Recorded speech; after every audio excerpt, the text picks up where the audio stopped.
Trying to give yourself the time that you need requires some management on your time. So I want to talk about time management. One of the ways that you can do this is it's called time blocking. It is blocking off parts of your schedule and you are dedicating that time to do those tasks. So say from 8 to 5 you are at work.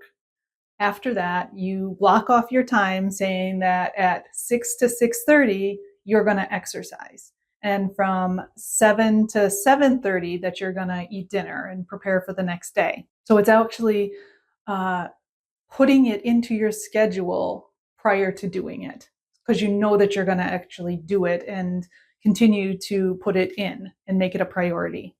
Another step is when somebody asks you to do something with them, for them, to help them out with something, is to not immediately say yes.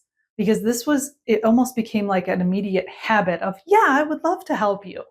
When in reality, it might overbook me or I would have to tell somebody else no.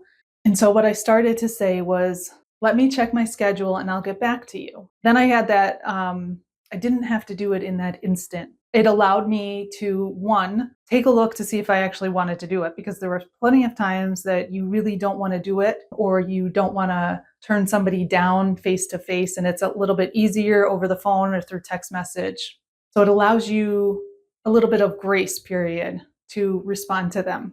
It also allows you to check your schedule to see if you already have something going on. Leading from that is to actually keep a calendar, whether it is a digital calendar online, maybe Google Calendars or an app, or an actual paper calendar. And some people can do both of them. They'll keep their paper calendar for appointments, things that are absolute, and then they'll keep their online one for something that's kind of like still pending out there. Some can keep an online calendar because then they have access to it anywhere that they want, but it's gonna be what works for you. Some people will keep a paper one for work and then an online for personal stuff. It's what you're comfortable with. So give them a try and see what works best for you. Another way for this is called the Pomodoro method.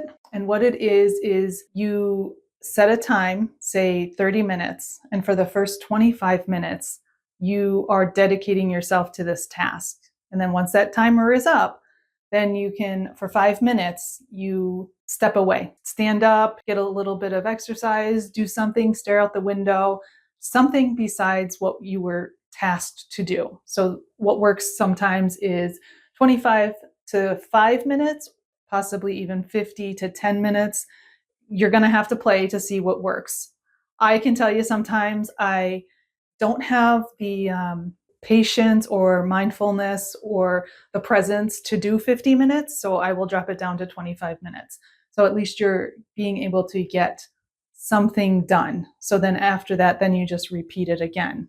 And the reason that I bring up time management is because if you want to start dedicating time to yourself, and at first I didn't know that I needed time for myself, but I knew that something had to change. And so I wanted to start exercising, and I'm looking at my calendar and I'm like, where are these things going to even fit in? In comes a calendar, in comes time management. These are the things that I had to start to learn. And at first it wasn't easy. It was not easy. And it was a little uncomfortable, like telling somebody, let me take a look at my calendar and I'll get back to you, instead of that people-pleasing reaction that I just wanted to give and help. And don't get me wrong, I do enjoy helping, but I also knew that I wanted to set myself as a priority to do what I wanted to do, whether it was to exercise or spend time with myself, journal, whatever it is that I wanted to put into my life.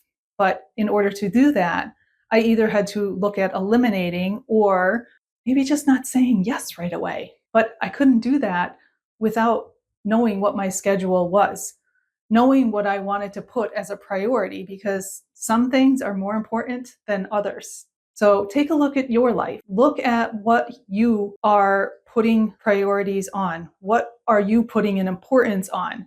Because you can look at tracking your time for a day, 2, 3 days, a day at minimum. Just track what it is that you're doing throughout the day. Every 10, 15 minutes, just write down what you're doing.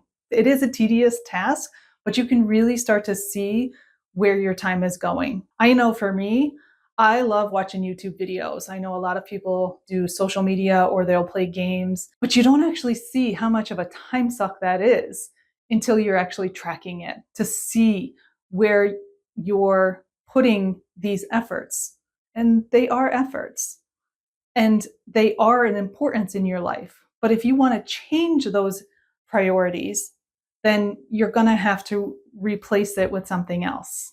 Let me know what works for you and put it in the comments, and maybe it will trigger some new ideas because I know that it is still something that I am working on. I have a basics of time blocking, which I am still working on, but I could not live without my calendar. This is how I also inform my family, because I'll just send them calendar links to let them know, like if I have calls or if we have something going on or if I want to try to do something with them.